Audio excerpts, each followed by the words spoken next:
What's up, everyone? This is the Danger Yu-Gi-Oh! Channel today, and we're starting off our very first 2018 series. This is going to be a brand new series we're starting. It's called Why Is This Card Banned?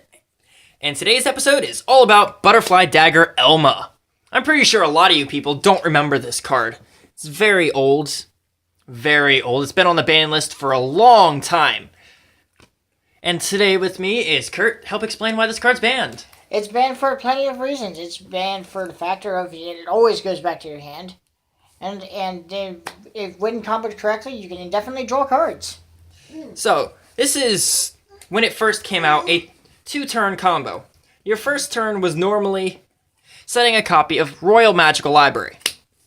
Your opponent would normally attack into it, with most first-turn cards being a 1900 at the time.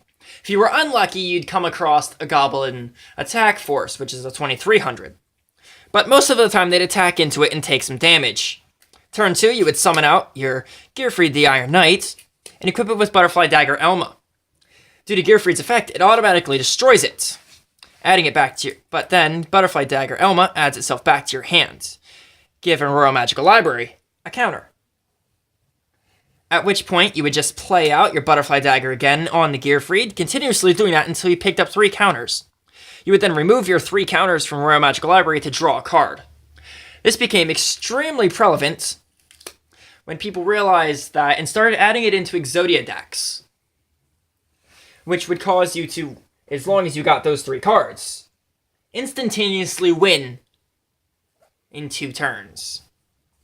You'd basically be able to draw out your entire deck in 1 turn. Because even if they destroyed it with something like Mystical Space Typhoon, Elma would still go back to the hand. At the time, there was very few cards that could stop it.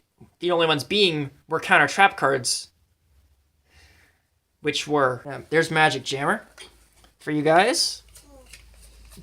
The Curse and the Magic... Oh. Yeah, Magic Drain. Okay, there was 3. Because there was Curse Seal of the Forbidden Spell.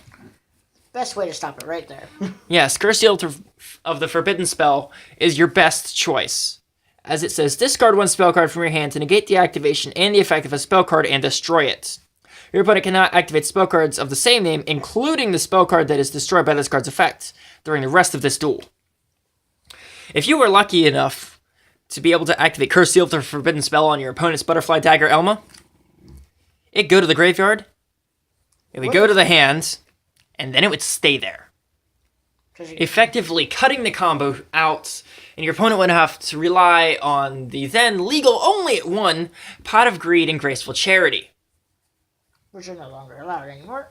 Yes, which are both also banned by this time. Exodia decks at that time were highly inconsistent and very slow, but that was the game state at the time, where an average tournament duel would take about 15 to 20 minutes. You also had an hour and 10 minutes to perform your matches back then.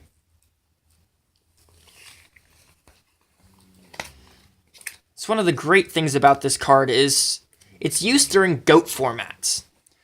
Exodia OTK was one of the most popular choices outside of GOAT control, and picked up quite a slew of wins during that time, due to Butterfly Dagger Elma, which, once GOAT control ended, so did Elma. And there was at the time even talk of banning both Royal Magical Library and Gearfried the Iron Knight because of it,